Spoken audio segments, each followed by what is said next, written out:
Hi Truthers, welcome back to my channel, Nutritious Lives and the Wellbeing Guinea Pig. Today is just going to be a short video, but a very important video, something that I felt like I needed to know on an intellectual capacity while I was going through anxiety. There's certain things that happen on a biochemical level when we're going through anxiety that we really don't realise and we can't comprehend, and we get a little bit lost in the process of our brains and our body and the way that they communicate together.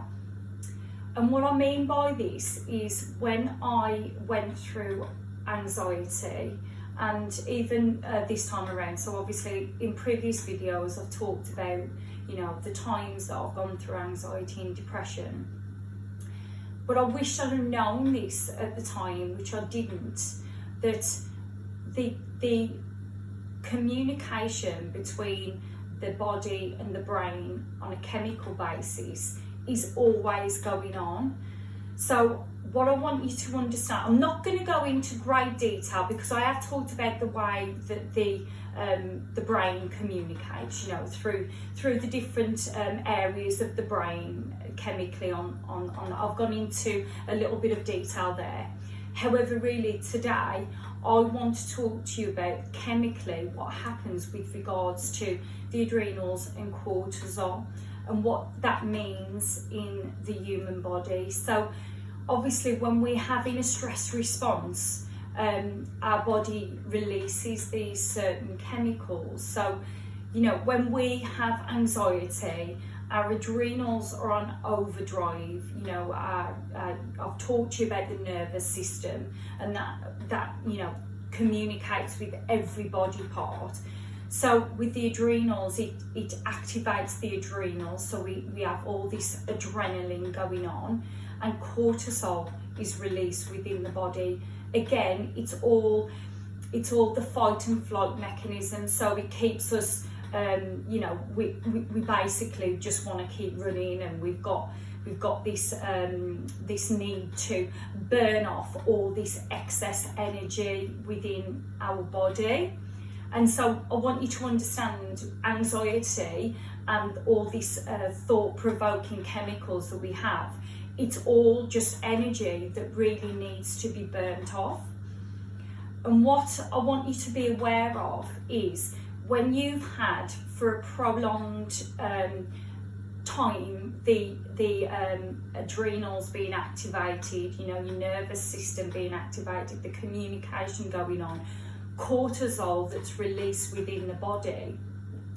When your body starts going back to set point, so when the communication slows down, and when your body is getting back to you know, what you would perceive as a set point, so being a bit more balanced, like you would have been previously before going through this anxiety, what happens is there's an overcompensation, and this is really beneficial to know, because this is where the fluctuation in mood happens. So because our body has been producing all this cortisol, what happens is when our body calms down, the cortisol is taken away. And what that means on an intellectual basis for you to really comprehend is that makes our mood sometimes fluctuate and drop, and the energy levels, it gives us that sense of like we've got no energy. So when these chemicals are taken away, we can perceive that as we're depressed, we perceive that as really low mood. But it's very important for you to understand and intellectualize this and get it so you can apply it, is that you have to, again, sit in that space of accepting this is what the body is doing for a reason. And as you can sort of understand, we would fight these processes, we would get in our own way in effect, Because when we're having these low moods and what we perceive as, oh my God, you know, now I've swung from having all this adrenaline and energy to then just feeling like, oh my God, I can't get out of bed.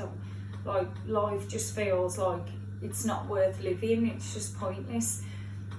But from a chemical point of view, this is why you need to really reiterate this within your mind, that this is what your body needs to do to then find its set point again. And I didn't realise this when I was going through anxiety and depression the first couple of times. However, I am aware of it this time. So when I've had this swing in, you know, emotion and energy, not that I've really gone through it this time to, you know, any extent that I have done, but I know it now and I'm aware of it, and I want to pass on this knowledge to you. So when you're going through that shift and that change of mood and energy level, again, coming back to acceptance, to knowing that this is what the body's doing to bring you back to homeostasis, and to effect not let yourself get in the way. Because not just this, we do this all the time, you know, our body always wants to fight to bring us back to balance, to what's called homeostasis, and most of the time we stand in our own way from that being able to happen. You know, our own internal dialogue and the way we view it stops us from being able, our body and our brain, from reaching that balance and homeostasis that it's trying to get. So I really feel like this is very important for you to understand. So when you go through that swing, you go from a sort of, you know, not a high, but full of energy with the anxiety, to then no energy. Remember, this is exactly where you're meant to be. Don't fight it, accept it, and allow your body to bring you back to balance, so then you can pick yourself back up and you can start manifesting the life that you want. So I hope you enjoyed this video, and I will see you in the next one.